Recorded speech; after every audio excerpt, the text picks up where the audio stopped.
6 uur op 'n Sondag aan beteken is tyd vir Fokus genaamd en baie welkom. Ek is Lenet Francis. Vandag praat ons oor grondhervorming. Grondbesit en grondhervorming bly in die nuus. Talle meen sedert 1994 het nie naasten by genoeg grondhervorming plaasgevind nie. Toenemende oproepe word gemaak vir die onteiening van grond sonder vergoeding, selfs deur president Jacob Zuma. Die ANC beplan om aanstaande maand tydens sy nasionale beleidskonferensie 'n besluit te neem oor onteiening sonder vergoeding. Intussen kan daar nog vir die volgende 10 dae kommentaar gelewer word op die wetsontwerp op die regulering van landbougrondbesit. Ingevolge die wetsontwerp mag buitelanders nie landbougrond besit nie en word die besit van grondbesit deur Suid-Afrikaners beperk. Ons het die minister van grondhervorming, Guguling Quinty, na die ateljee genooi, maar hy kon dit weens ander verpligtinge nie maak nie. Ons ander gaste vanaand is die Cope-leier, Mosiuoa Lekota, en die Nasionale Voorsitter van die EFF, advokaat Dali Mpofu. Meneer Lekota sit ongelukkig nog vas in die verkeer, maar ons hoop dat hy later by ons sal aansluit. But thank you so much for joining us. We appreciate your time. When Mr. Lekota said in Parliament that the land that's owned by white people have been either bought or been negotiated, there was a severe backlash because we all have different versions about the history and the past. What was your response when you heard that? Well, my response, I think, like everyone else, was that of shock. That anybody, particularly of the caliber of Mr. Lekota, who is one of the struggle veterans, who comes from the ANC, who should understand that the land question in South Africa is not just a matter of pieces of paper. It's of course, it is a question of economics. It's a question of historical significance, but it's also a very emotional issue, and it should be treated as such. For him to even suggest, I don't think, quite frankly, maybe we'll ask him when he gets here, I don't think that view of his represents the views of members of Cope, because I can't fathom anybody really in their right mind articulating that actually there's no problem. I think that's part of a lunatic fringe. You know, there's a lunatic fringe on both sides of this debate. Some people like Mr. Lekota and the Freedom Front will tell you there's no problem. And then, of course, on the other extreme, other people will say, well, you must drive the whites to the sea. I think both of those extremes are to be rejected. The reality is that the question of land now has been brought into the mainstream of the debate in South Africa, thanks to the EFF.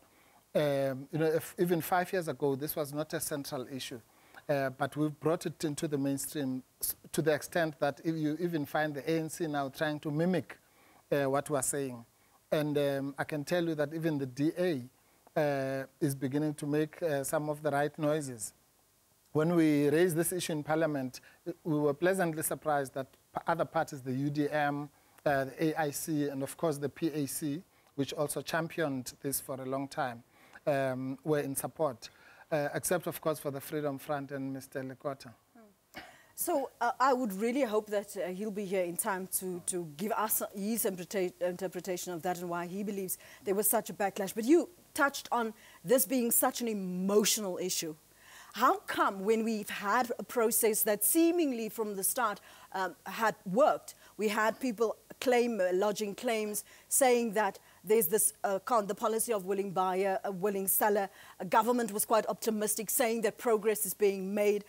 Where did we lose this track, and what were the flaws, according to you, of that policy that we had to revisit it, and that it's still such an absolutely dangerous at times for some people to even respond? Yeah, well, we lost the plot at CODESA with the introduction of the so-called sunset clauses, the property clause, or which is now known as Section 25 of the Constitution. Of course, we, as the EFF, say that land should be returned without compensation. And that is because historically it was taken by force through sheer and naked violence. But what we're saying is that it should not be taken back by violence, but by lawful means, which is why a few months ago we proposed the amendment of the Constitution to allow for land expropriation without compensation. And you're quite right. I suppose our people are patient. After the sunset clause, you know, they gave it another 10 years or so, hoping that the so-called land reform was going to work. By 2005, it was clear that the so-called willing buyer, willing seller system was not going to work. And in fact, the ANC government acknowledged as much as early as 2005. We're now in 2017, 12 years later, and the actual current policy is the willing buyer and willing seller policy. So you cannot be surprised when there is so much anger and frustration that actually nothing has happened. You said that you suggested the EFF, the amendment to the Section 25 of the Constitution. We had the voting, if I'm not mistaken, 261 to 33. So there wasn't great support for your suggestions. Well, there wasn't. That's because, of course, the two large parties were against our proposition. Surprisingly, the ANC, or maybe not surprisingly, the ANC and other parties that you would expect to be on the side of the current white ownership of the land, such as the DA. That would have been to be expected. But I think what was encouraging was the fact that some people in the ANC afterwards then said that actually the ANC should have voted with the EFF, which is why there's the current debate. And that's very important for us. The mere fact that it then encouraged, from a party of 6%, encouraged a national debate and even the possibility that such an amendment can be passed. Do you believe that there's a shift within the ANC regarding this, that particularly that they're going to discuss it next month? Yes, there is a shift, but it's an opportunistic shift. Okay. I don't think that with the greatest will in the world, the ANC will ever be able to return the land. First of all, the ANC is itself disintegrating. Part of this positioning is the factionalism that is happening there. But I don't think any faction of the ANC genuinely understands how important, how crucial this thing is for our people. This is a matter of life and death. There is not a chance, Lynette, that you can ever interfere with the vast inequalities in this country. We are ranked as the most unequal country in the world. Part of that is because the land was literally stolen away from black people through the colonial wars, through the 1913 Act, the 1936 Land Act, and so on. And it's foolhardy for anybody to think that you can then say, well, let's just proceed from here. 1994, Kumbaya, without addressing those inequalities, which were in any event entrenched by the state. That is why we are saying the land question cannot be resolved by any other means other than the state itself taking ownership of all the land and then redistributing it equitably to all South Africans, black and white. If you want the land for commercial purposes, for example, you might want it for commercial purposes, I might want it for residential purposes, the next person might want it for farming and so on. Only the mechanism of the state would be able to distribute the land equitably, because the so-called market, willing buyer, willing seller, or free market, or whatever I call it, will never be able. Okay, so after the break, let's talk about whether the state can be trusted to redistribute this, given the track record that we've seen thus far. Let's do that. Ons praat vanaand oor die emosionele kwessie van grondbesit en grondhervorming en ons is nou terug.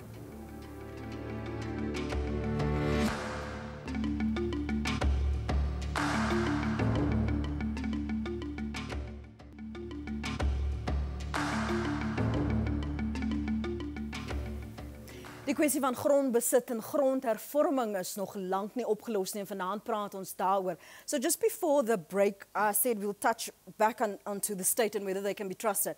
I use that because the Department of Rural Development and Land Reform, if you look at the statistics, 7,500 claims before 1999 that has not been addressed or processed.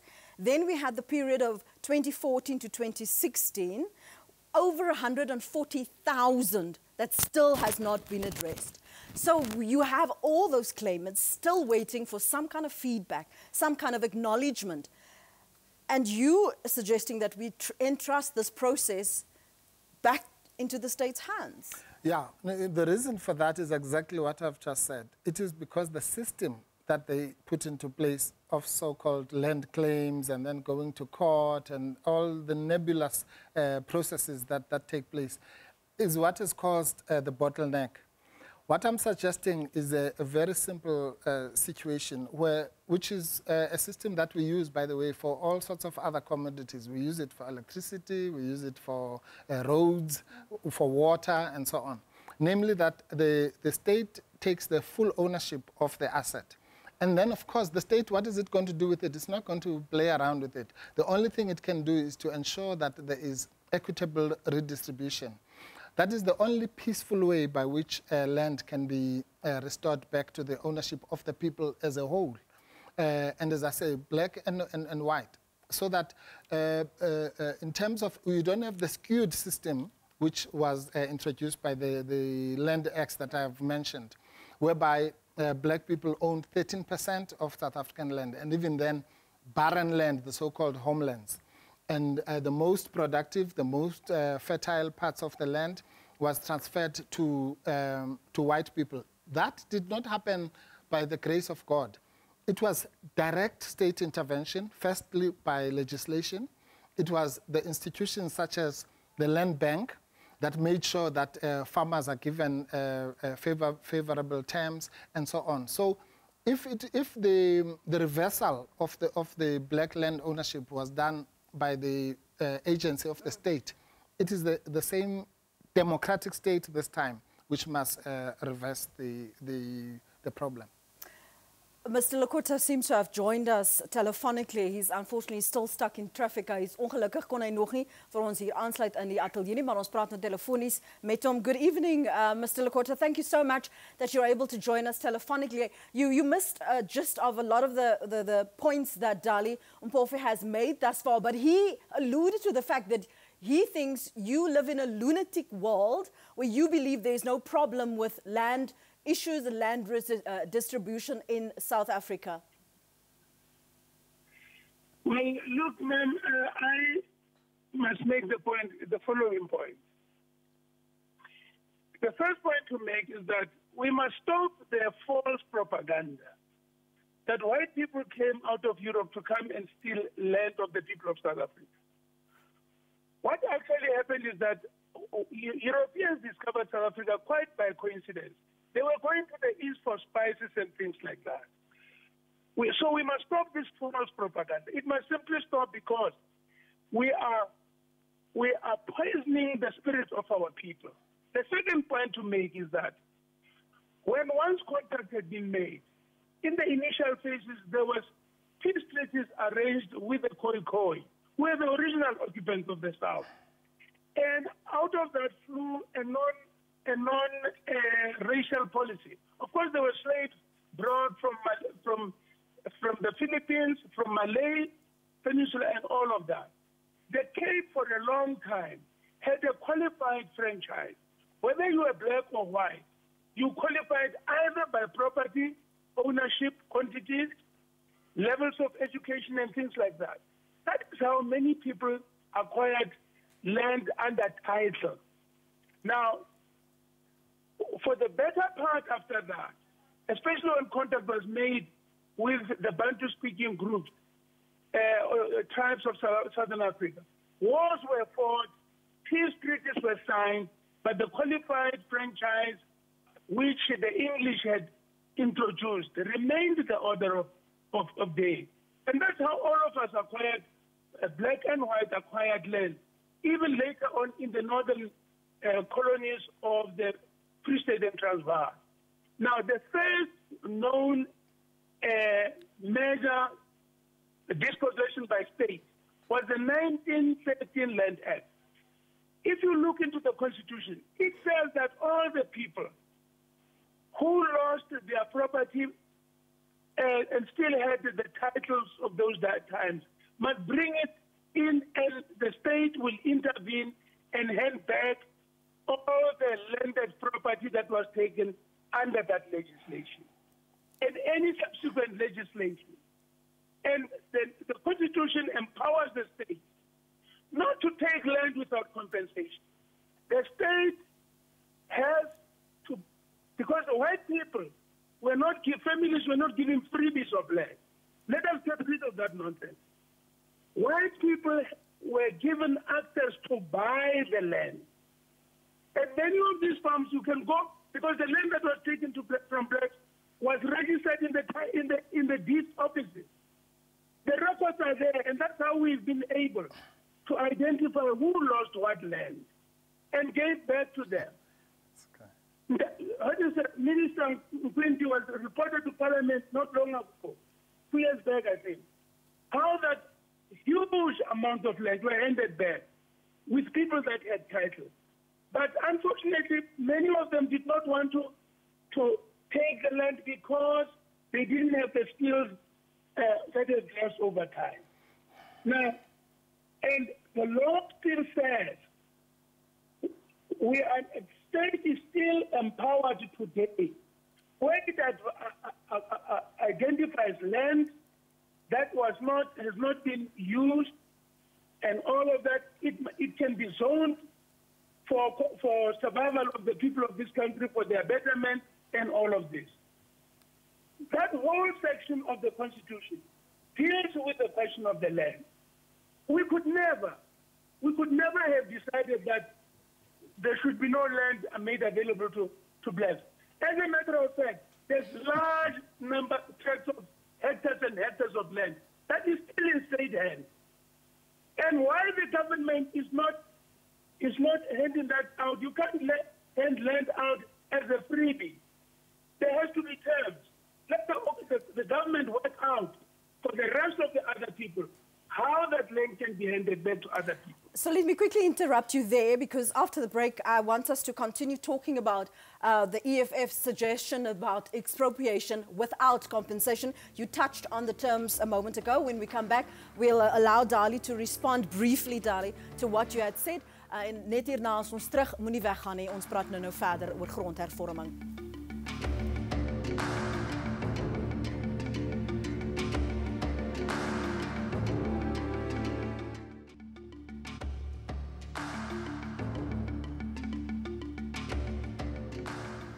Ons praat verder oor grondhervorming. Dis 'n emosionele kwessie. Ons het Lekota van Cope op die lyn telefonies. Hy het ongelukkig nie by ons kon aansluit nie weens verkeer, maar Dali Mpofu, voorsitter van die EFF, is ook wel nog ons gas. Jy wou reageer op wat meneer Lekota gesê het?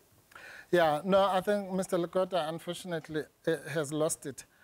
I mean, what kind of input is that? So according to him, colonialism did not happen. You know, thousands and thousands of people who fought over hundreds of years over this land to protect it, and unfortunately lost those wars. You know, the truck boers who moved from the Cape, he thinks these were just people who were passing to catch some spices. Then how come we had 100 years of wars in the Eastern Cape alone over the land? And the last of those wars was in around 1879. Only after that did the so-called Boer republics, the two Boer republics and the English republics, amalgamate and form this thing called South Africa. Before that, there was no such thing called South Africa. And the ANC, which he used to be the national chair of, was formed exactly because as a response to the stealing of the land and the robbing of the land in the 1913 Land Act.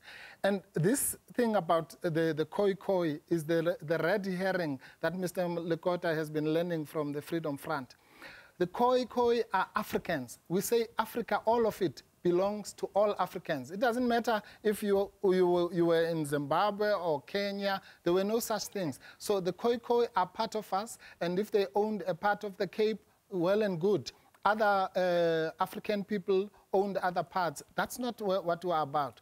What we're about are the people who came here and used violence to kill people, genocide, spilled blood to acquire the land. Let me give him an opportunity, Mr. Lekota. Your concerns raised with regard to what the EFF put on the table as policy, that it should be expropriation without compensation. You touched briefly on it before the break. Maybe you just want to continue that thought before we end our show? Look, can I say this?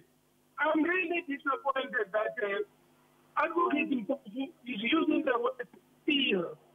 To steal is to take somebody's property when they are not there, when they cannot see what is happening.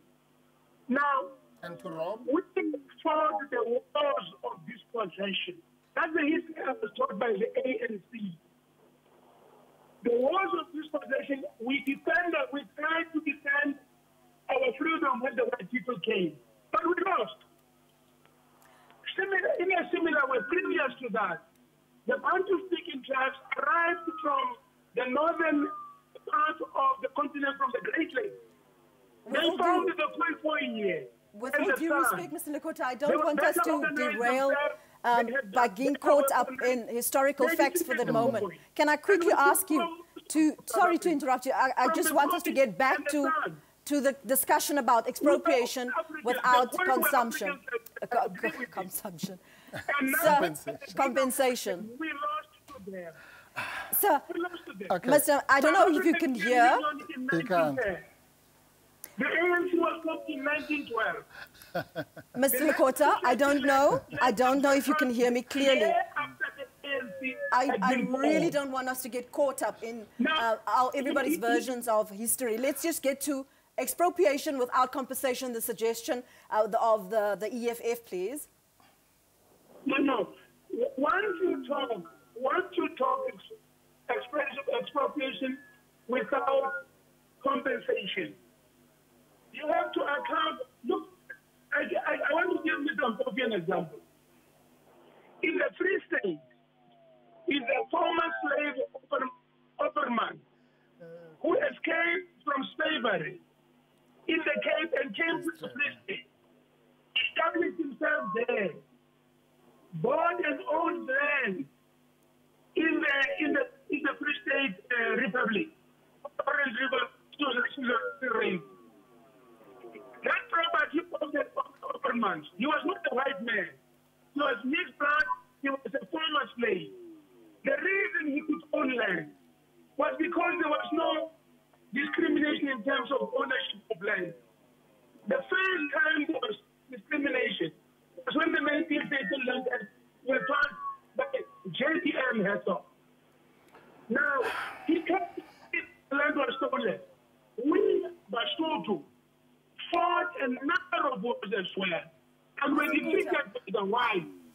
There's unfortunately so many other issues that I want to get to. I'm unfortunately going to have to leave it at that. Sir, thank you very much for your willingness to join us telephonically. I do believe that we're going to have this discussion with him in the studio. It's just not fair towards him and to his views and to our viewers that we can't explore some of the points that he had made, and you don't have enough time either to respond to that. So we're going to have to reschedule this so that we can talk about it, because it is an emotional issue.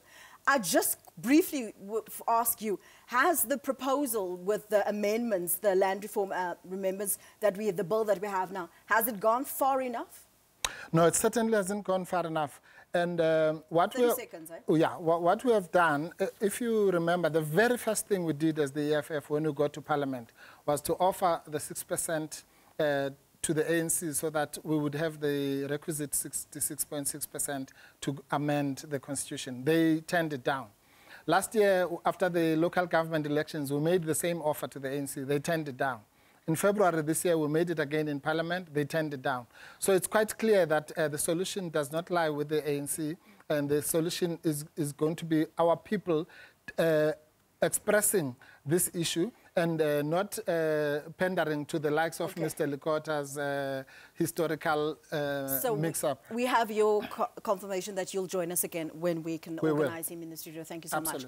Dis ongelukkig al vir vanaand. Ons is volgende Sondag aand om 6uur weer op ons pos hier op SABC 2. Laat weet ons wat jy dink. Stuur gerus jou kommentaar, jou tweets en voorstelle. Skryf net die woord Fokus gevolg deur 'n kort boodskap en stuur dit na 34444. 'n SMS kos R2. Besoek ons Fokusblad op Facebook, soek onder by Fokus SABC en volg ons ook op Twitter by Fokus ZA.